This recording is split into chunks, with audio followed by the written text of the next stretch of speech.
Good morning and a very warm welcome back to your Feel Good Breakfast Espresso here on SABC3. Now, I recently learned that very few things can actually equate to the feeling of catching the perfect wave, and I think no one knows that feeling better than our own homegrown pro surfer, Jordy Smith. Now, more than that, more than being a surfer, that is, he now stars in his very own movie in which he travels across the globe searching for the perfect wave while dating one of South Africa's sexiest women. Now, last year, the 25-year-old was ranked #1 surfer in the world, and we got the chance to spend the day with him at his home in Camps Bay and also go shopping for the special lady in his life, Lyndall. Take a look. If you're feeling green with envy, we would understand, because surfer Jordy Smith stars in his own movie, travels the globe in search of perfect waves, and dates one of SA's sexiest women. Last year, the 25-year-old was ranked the #1 surfer in the world.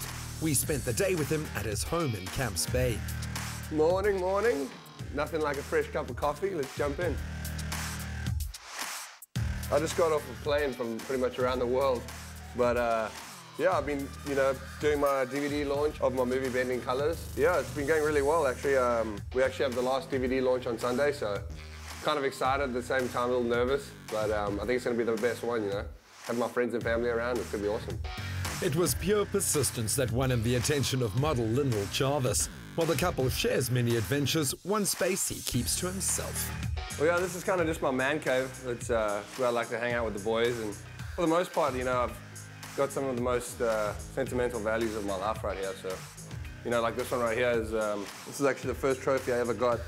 It's from the 1994 Gunston 500, where Barton Lynch gave it to me. He came straight out of the water and he won the final. So that's definitely my favorite trophy for sure, the first one. And then, yeah, there's a bunch of other ones. I got my world title belt right here.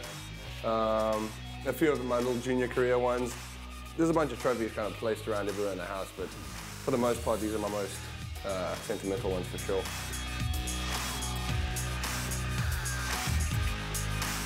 So basically, this is my boardroom. This is kind of where I leave all my boards, and I think today I'm probably going to choose this one. That's for sure. This one looks kind of fun, and looks like we'll be able to catch a couple waves and yeah, be able to enjoy myself. See what happens. There's something about me being home that just has a really good connection and it helps me relax a lot. So I'm just glad to be home right now, and I want to get out there and go shred. Originally from Durban, Jordy's known for his signature maneuvers like the rodeo flop and the full rotation alley-oops. Surfing's his cure for everything from flu to jet lag. A few little waves. It was definitely fun to get out there. My first day home and get the feet wet, but I don't know, Lyndall's been really sick lately, so she's been traveling around the world for me, so yeah, I just want to kind of try and cheer her up a little bit.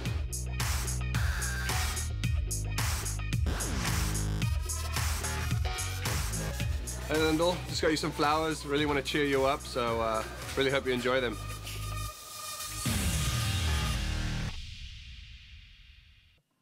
And what a way to wake up indeed. We have Jordy and Lyndall both here. And she just said now to him, "Oh, thanks, babe," as he flashed the roses into the camera. Well, you might be surprised. We have a big surprise for you right now. These are the flowers that Jordy was talking about. There you are, sir. Please do the presentation. They're still nice and fresh and wet.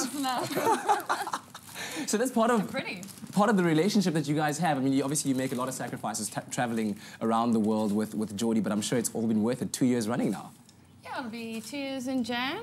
It's been amazing. We just works. We travel together. If you can travel together, you can do anything together. How did the two of you meet? It looks like such a romantic love story that needs to be documented into another movie. He stalked me. Yeah, I stalked her. Well, I think that's how all good love stories begin. But let's talk a bit about, the day in the life of what you do. And, of course, recently, Sunday was the premiere of your movie called Bending the Colors. Now, what is the movie all about? It's just kind of a profile movie on me, kind of traveling the globe and going to, my favorite surf spots around the world and surfing with some of my idols and heroes. And, yeah, just kind of something that I wanted to do and achieve for, quite some time, ever since I started surfing. And, yeah, I'm just kind of really thrilled with how it came out, and I'm pumped. That's so cool, because you made a big sacrifice. Last year you were ranked #1 in the world, and so you decided to take a break from surfing in order to shoot this movie, and it's had its own consequences along the way, but has it been worth it? Oh, it's definitely been worth it. I wouldn't change it for the world. I haven't had the results I've wanted this year, but I felt like I've had 50-50 focuses, and Yeah, I'm just ready to take on next year and go for the title. Yeah. And Lyndall, for you, what has it been like traveling around the world, being beside this man, seeing him do the great work that he does? Oh, it's been a lot of fun. I didn't know how much went into surfing because I didn't know anything about surfing before him. And it's just, he works hard, believe it or not. But it is that kind of thing that you get with surfers when you see them walking across the beach with their boards and like, they're always just looking so cool and chilled out. You're like, this must be the easiest job in the world, but it isn't. Like, you said to me right now, you spend a lot of time in the water. Yeah, kind of on average, probably about 4 hours a day, but if the waves are good, I'm definitely going to hang between the 6 and 9 hour mark for sure.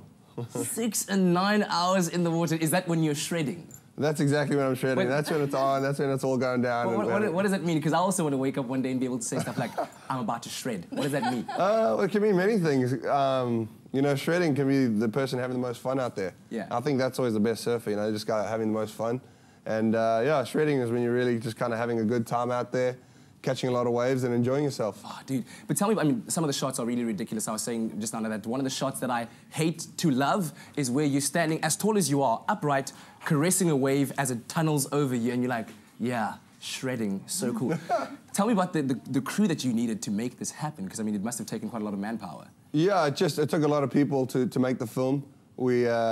The director, Kai Neville, and his team, there would be about a team of like 10 or 12 people every time we went surfing, and so it was pretty overproduced when we showed up at waves. But yeah, it's.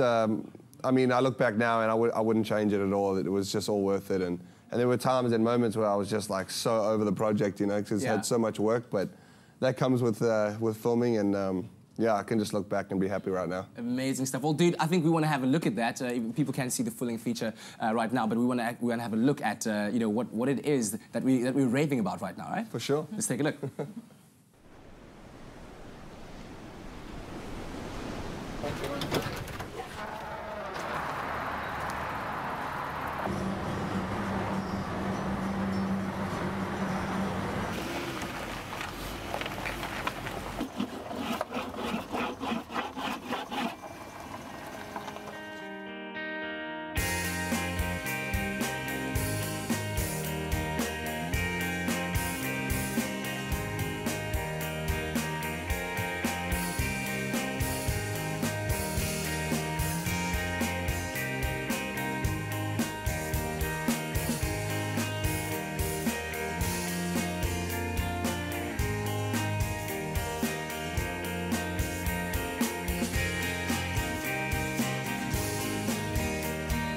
Now that is some serious shredding. How does he even do that? Well, that's what 9 hours in the water guarantees you. I can tell you that much of it. But Lyndall, I mean, obviously you've got your own professional career as well. Yeah. But you went along on this journey. How did that affect your workings and your career?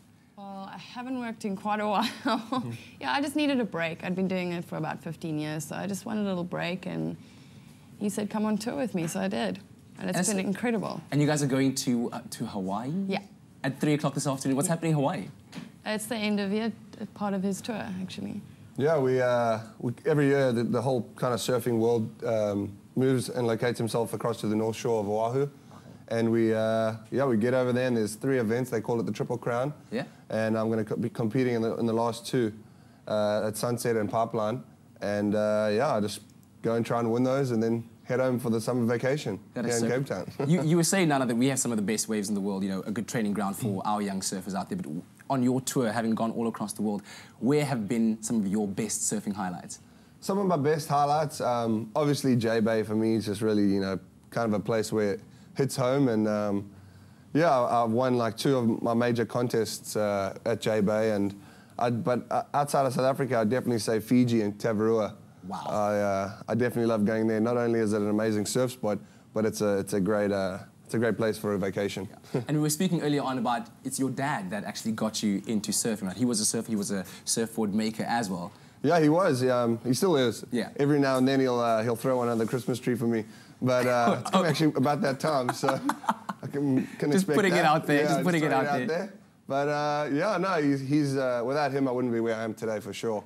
And yeah, he's just given me a lot of support. My parents in general, you know, just my family, and yeah, I've just had a lot of fun doing it, and yeah, it's been good. How proud must he be of you right now? I mean, knowing that he started off and he got you into the sport. You said at 9 years old you were, shipped off to where you went to and started your surfing career. But how proud is he of you right now? Yeah, I think he's definitely the proudest dad ever. Yeah, I think I can honestly say that I don't think he expected me to go this far, but the extent that I've gone, I think he's really proud of me, and I hope he is. Yeah. So world title last year. You're going to surf in the Triple Crown competition in Hawaii. What are you still dreaming of achieving in your surfing career? In my surfing career, many world titles, as many as possible. Just keep going, and I just have a bit of fun. See you, Bob. But just have as much fun as possible. I think I just really want to be able to enjoy this time. I've put a lot of work and hard effort into it, and now I just kind of want to get my head down and just keep going from it and definitely get a couple more. It's going to be an intense time indeed. Lyndall, do you guys ever get time to do romantic stuff? I know you got the flowers now, but I mean, do you... Yeah. What's the most romantic thing Jordy's ever done for you? Dinner on the beach, table and chairs in the Maldives. And then afterwards surfing, hey? No, that was in the evening, so once it's dark, he doesn't surf. But I've watched him surf 9 to 5 before. Wow, well, brilliant. Well, it's great to have both of you here. I hope you have a very, very safe trip to Hawaii. Enjoy it. Good luck with the competition. Thank you. It's going to be absolutely amazing, and I hope we'll catch up with you when you come back so you can tell us all the good news rocking that world title belt. For sure. Amazing stuff. Well, lots more to come on Express. It's been great having Jordy Smith and his lovely lady, Lyndall, here. Ewan is standing by in the kitchen right now. There's some baking going on. It's a colourful affair. I can't really see... Dude, what's going on now?